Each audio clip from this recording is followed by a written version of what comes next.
In this video, I'm going to have an insane amount of fun in this tiny little Daihatsu. Oh yes, I'm excited about this one. Don't you worry. What we have here is a tiny Daihatsu Handivan. And you may be thinking, well, it's got rear windows. It's not really a van. And that's probably a fair point. But this basically is an L700 Mira, Daihatsu Mira. It was sold as the Cuore. Apologies for my terrible Italian in some markets, including the UK. It was also made in Malaysia and sold as the Perodua Kalisa, or certainly sold as the Kalisa in Europe. I would say it was quite heavily influenced by the original Mini. It certainly gives off similar sort of vibes. But you'll see the Handivan means we don't get a rear wiper. It really is the lowest of the low. So L701, it's an L700 Mira, but 701 was the export model, I believe. And one of these figures also highlights that it's two-wheel drive with a 1 litre engine, 989cc, 3-cylinder engine.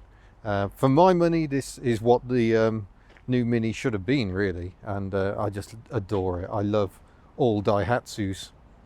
As you can see, this one's got a bit of a motorsport vibe going on. Just excuse the passing traffic. The owner has modified it for competition, although these days he just uses it as an entertainingly brisk daily driver.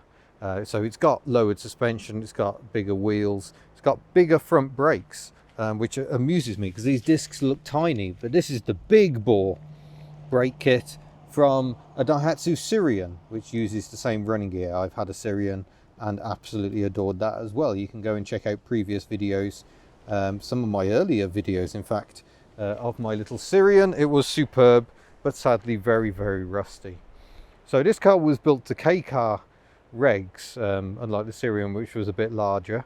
So with the engine you got in Japan, which was no more than 660cc, yeah, it was a proper little tiny tiddler of a thing. But this has got the export engine, the 989cc EJ 3-cylinder engine, which we should probably have a look at.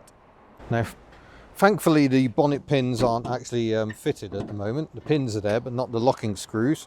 So while I busy myself with a stay, you can have a look at this tiny little engine. Here we go, 989cc. Now this one has had some work. I mean, you can obviously see it's got an aftermarket air filter on.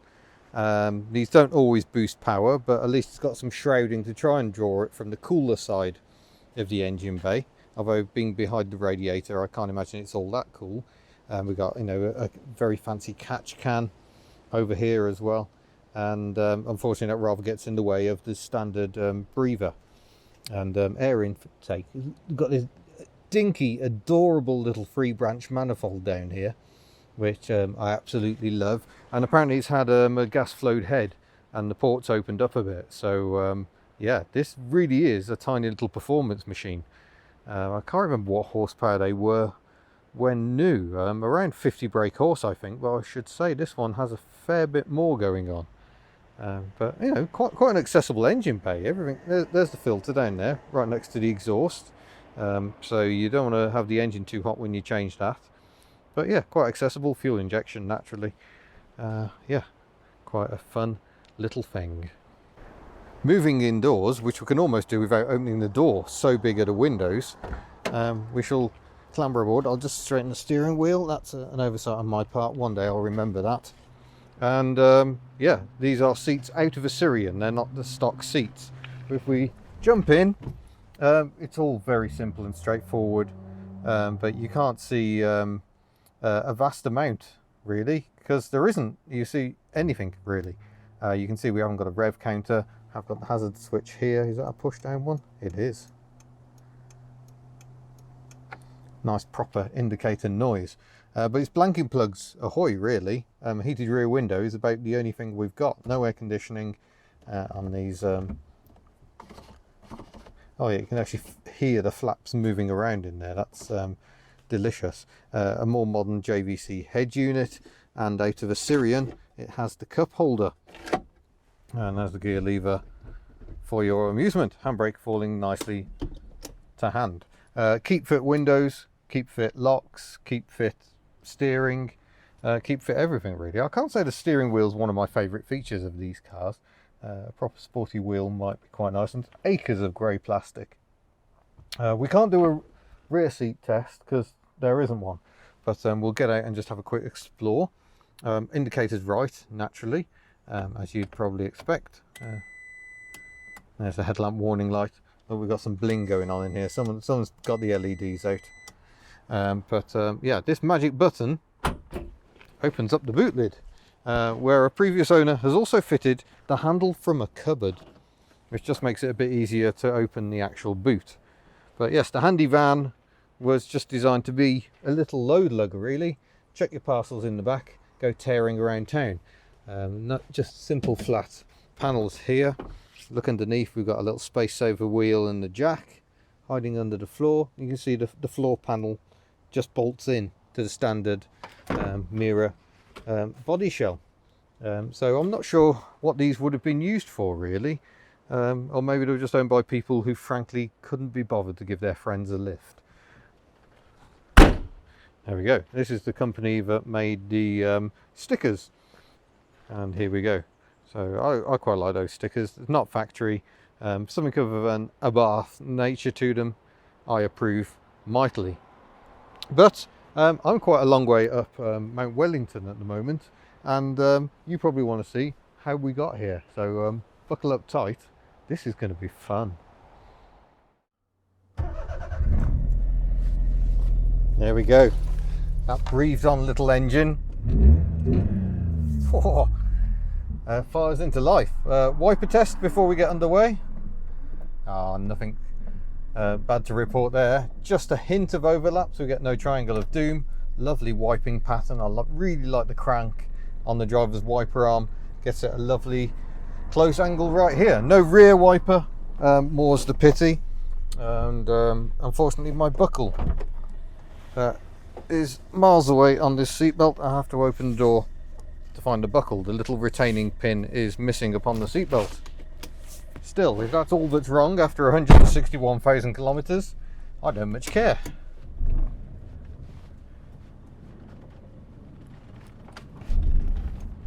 It's not great off-road, but we get onto actual tarmac, the fun really begins.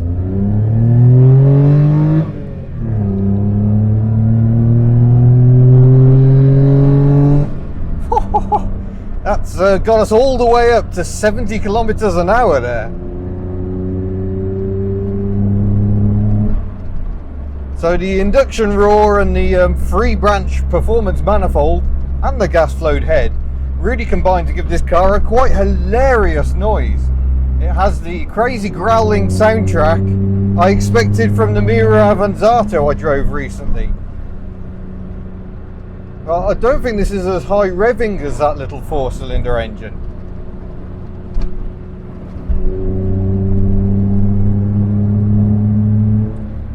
This is perfect terrain for this car. It was built with hill climbing and tracks in mind. This is what the Mini should have been, the new Mini for the new millennium. It shouldn't have been a big bloated thing. It should have been tiny and fun, just like this. I will grant you, making profits with tiny and fun is difficult.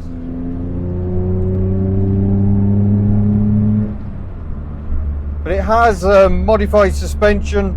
I forget the details, but it means it handles really well. The steering is not power assisted, but it does not need to be. Not in a car this small. It could perhaps be a little more direct, the steering, I think. I think they sacrificed a little just for a bit more convenience around town, just to make it not too heavy. But otherwise, this just feels like your modern Mini. It's very chuckable, it's very quick, hilariously noisy. The growling rather drowns out the transmission. There's a fair bit of transmission noise, which is something I remember from my Daihatsu Syrian. Whoa, popping exhaust and everything.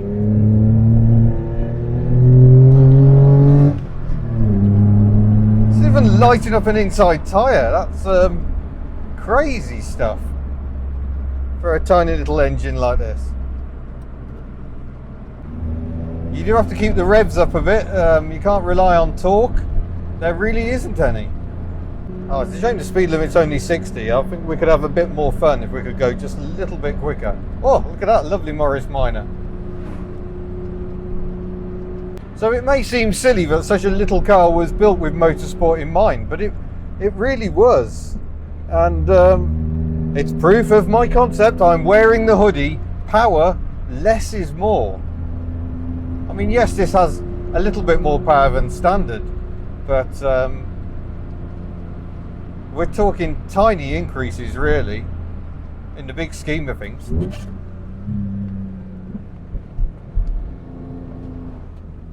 Oh, I think we want to go up there.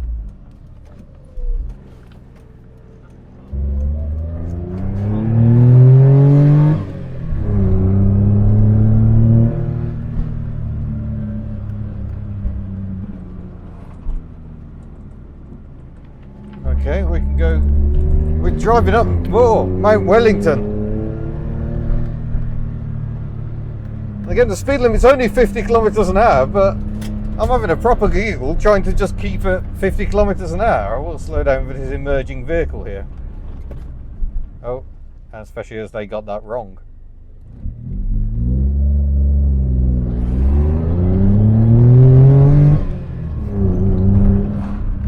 Oh, this is the perfect road for this car. I will say the handling improvements have come at the cost of a certain amount of ride refinement. Oh.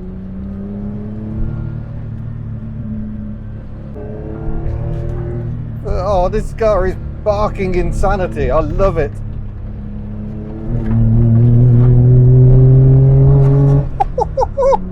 That is a lot of noise for a little car.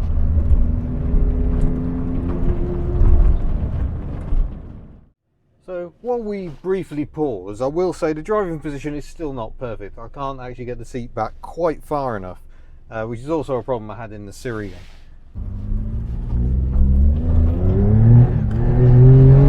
This road's a bit damp in places, to make life more fun.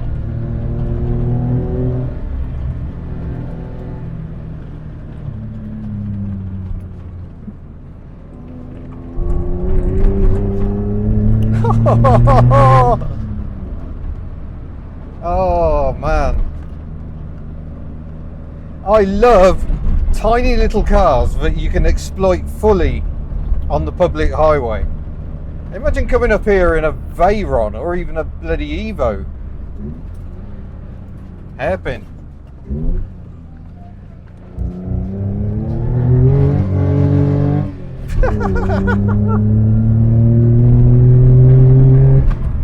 It's amazing how readily it can overpower the tyres. I mean, I think it's running on 155s or 165s even, but it's just got instant grunt. This is one of the most hilarious cars I have ever driven, if also maybe one of the most uncomfortable. Oh, to drive it on a racetrack must be hilarious. I might put my lights on actually, because it's we're in the shade down here. Although that could be sapping valuable horsepower. Oh, I've got blue dials lighting up now. Just try not to run over the ramblers. Oh, another 25 kilometre an hour corner coming up.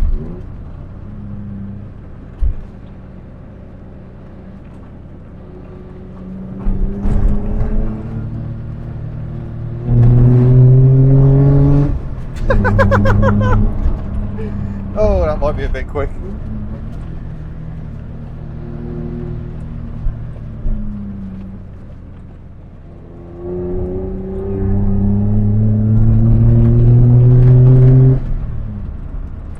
Oh, this car is amazing. Right, bit of a gap in the traffic.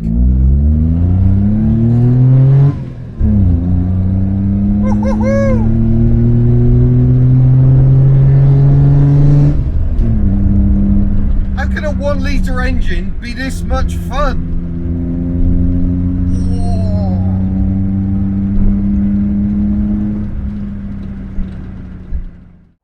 Just in case you were wondering, yeah, we made it pretty close to the top. What a hilarious motor vehicle.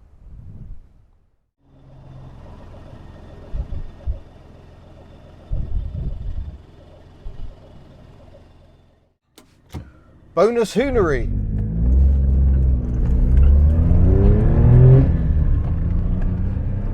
This road's incredible.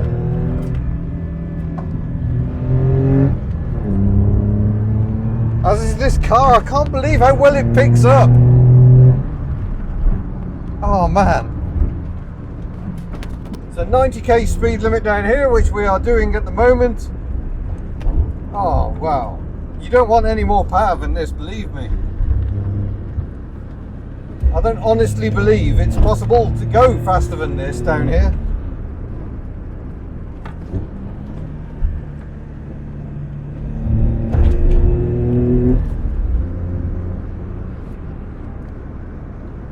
There we go, we've actually made it to 5th gear. I think that's the first today. Oh, this car is insane. Light in front of me. Thank you.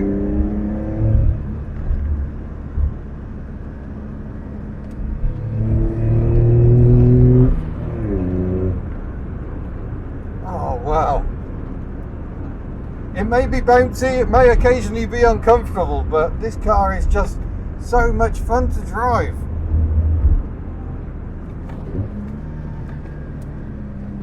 Pedals are really well set for heel and toe as well. I mean, it's a tiny little city car. Why are the pedals set so well for that? They're also very well set for that in a Citroen 2CV, believe it or not. Oh, this is just the most fun. I mean, seriously, you could have a Subaru Impreza Turbo. You would not have as much fun as I've just had on that section of road. Right, 0 to 100 we can finally do, not in front of this Land Cruiser.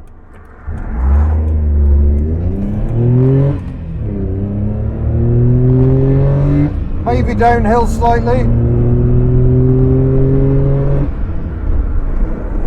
There we go, 100 kilometers an hour. Oh, that's not so unreasonable after all, actually.